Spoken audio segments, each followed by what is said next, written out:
Hello everyone and welcome back to Whiskey Wednesday. I've accidentally got a little bit of a matching thing going on here because we're talking about Midleton Very Rare 2023 and I didn't realise my hoodie goes kind of well with this. I've not been able to review a Midleton Very Rare for a very long time because they just sell out really quickly and they are becoming intrinsically more expensive. I think the last one we did was a 2016 or a 2017 release, and it was filmed years ago in one of my old houses. But here we have this brand new recipe, and the first use, well, not the first use, but the first modern use of this cardboard box compared to the oak box it used to be in, or the wooden box it used to be in. But we still have this new, chunky, thicker bottle, which I must say I'm a fan of. You know, if you're going to be charging over 150, 170 pounds a bottle for a blended whiskey, probably should come with some nice packaging, a big sort of chunky, memorable bottle. Bottled at 40% ABV. It is chill filtered and it isn't natural colour. That's what you should expect from a blended whiskey from a rather large brand. And it's been sat in this glass for quite a while. This bottle actually belongs to a customer of mine. He's a big collector of Irish whiskey, and every now and then he lets me have access to some pretty ridiculous things in little samples. But now I get the opportunity to actually review the full bottle. But this is not my bottle, just for clarification. Middleton, they make a lot of stuff. This particular blend is a combination of single grain and single pot still whiskey, so it doesn't actually contain any single malt by definition, which is quite interesting. And when people ask me what is Midleton Very Rare, you know, why is it so expensive, what does it do?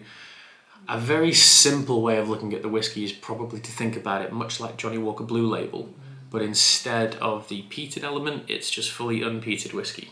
As far as we're aware anyway. I personally have never tried any Midleton product that's knowingly contained peat without stating on the front of it. So, here we go. It's a lovely day here in Salford and Manchester. I've got all the windows shut for the sake of noise, but it's about 23 degrees Celsius, and to smell this thing with that temperature, you might hear the dog snoring again in the background. She's been for a very long walk. This huge abundance of single pot still fruitiness of pineapple and peach and mango and grapefruit and zesty lemon, strawberry, mint, fresh cut green apple, fresh cut red apple, all the apple you could ever want. There's a there she is. There's a coconutty thing to it. There's a powdered sugar thing to it. Tried to do my best to find out the ages of it because it is also a non-age statement whiskey. We just have the year in which it was bottled. Numerous rumours. Some of you who are more sort of Middleton stalwarts than me might be able to narrow the age gap down, but the blend of whiskies involved with this, I have roughly Googled to work out to about 15 to 22 years old.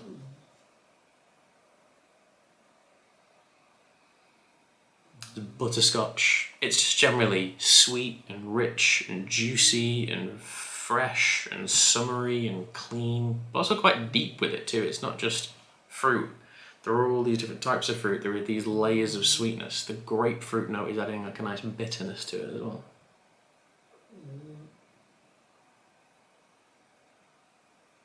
But you're not really going to get anything huge in the way of, certainly not peat, but it's not an oaky nose, it's not particularly wood driven.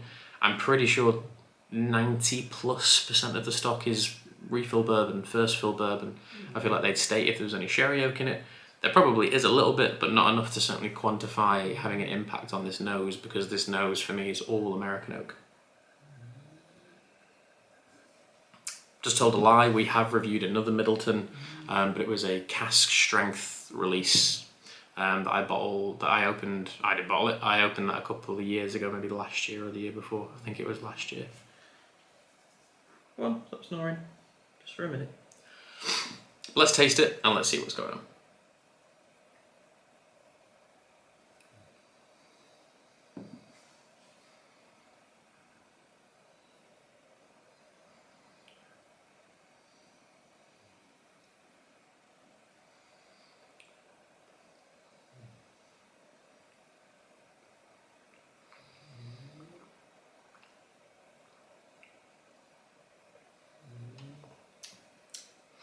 The first sip is literally like taking the first sip of a fresh glass of apple juice. All this fruitiness, all this tropicalness, it's refreshing, it's inviting. And even though it's only a 40% whiskey, I'm still kind of chewing on it now. Whilst on the nose, I said you get no oakiness, you get no barrel notes, you don't really get any woodiness at all. So it really does begin to filter through quite a bit on the taste. You also don't smell any grain whiskey on this. Like, I don't know what the percentage is of grain to single pot still, but typically with a blend, any blended whiskey that I've tried and either thought was okay, loved or hated, you always get that slightly acetone, burnt plastic note of grain whiskey. You don't get any of that here. It just doesn't exist on the nose, but you do get a little bit on the palate. But it doesn't come across as that industrial chemical feel. It comes across as just like a soft, kind of fizzy spiciness. And within that, there is this slightly bitter note, which I again sort of mentioned with the grapefruit. But this is coming across as more of a, honestly, almost like a vermouth quality, like a nice Italian red vermouth. It has that soft, slightly bitter, but not over the top bitterness to it. And then you smell it again and you just get white chocolate and tangerine. I'm for those of you that have been watching this channel for a very long time, you all know that I'm an absolute sucker for anything that smells like tropical fruit. And if I could bottle the scent of this and wear it without smelling like an alcohol enthusiast, I would, because the smell of fresh fruit on this thing is just insane. And now there's like a vanilla creme brulee caramelized sugar thing to it. Just exemplary, really.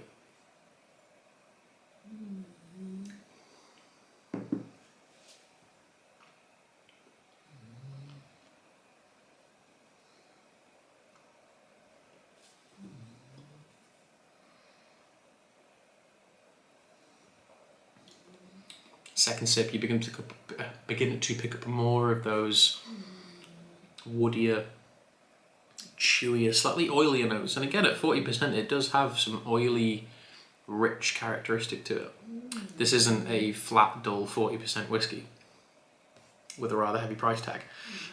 Some of you may feel the price point isn't necessarily worth it, but I think personally on this, if I was going to buy an expensive blended whiskey, I would reach for this over a Johnnie Walker Blue Label or a Chivas 25, maybe some of the more expensive Compass Box releases, but I would want to try them first. But for me, this has always been such a consistent style. And along with those chewer, woodier notes, you get in these fruit things, but they become like fried, they become deeper and richer and more sort of caramel orientated. The finish, as I'm talking to you right now, is butterscotch and almonds and that Italian red vermouth thing. And then it moves into more sort of bitter fruit again, you know, the grapefruit, cranberry. There's even like a gingeriness to it. I can see why it's loved. I can see why it's collected by whiskey collectors around the world. It's a very, very, very good unpeated blended whiskey. Arguably the best. I'm willing to hear other people's views on that. But yeah, the price point on it is expensive. It's becoming more and more expensive. It is pretty much the same price as Johnnie Walker Blue Label in this country, so about £170 a bottle. If I wanted something like this and I got the opportunity to try it, I would buy it. But then I'm thinking about the whiskies that I have bought this year for half of that money. Maybe not sometimes exactly half, but like 85, 90, £100 a bottle. And they are bigger in flavour, they are more interesting in terms of their cask influences. But I kind of have to applaud Middleton for making such a consistent, such a consistent job of this. Because it comes out every year and people love it. I'm going to give that a solid 8.5. I think it's absolutely delicious. Obviously it's not mine, so sadly I will treasure the rest of this glass. But you know, if you are looking to buy something like this, You can try Johnnie Walker Blue Label in most bars. You can certainly buy samples of it. The same with Chivas Regal 25. But I've always found Chivas Regal as a brand like just not interesting in any way. It's got a great history, but the whiskies that they use to make it are just a separate conversation, that one. Whereas this, pretty solid. Just very, very good all round. If someone gave me this as a gift, I would be elated. And if someone gave me a glass of it at a party or at an event, I would sit there and relax with it for quite a long time. But I do really like this, as you can tell, but I've always been a bit of a Middleton fanboy anyway. But yes, thank you all for watching. This is Midleton Very Rare 2023. It gets an 8.5 from me, and I'll see you all next week. Cheers.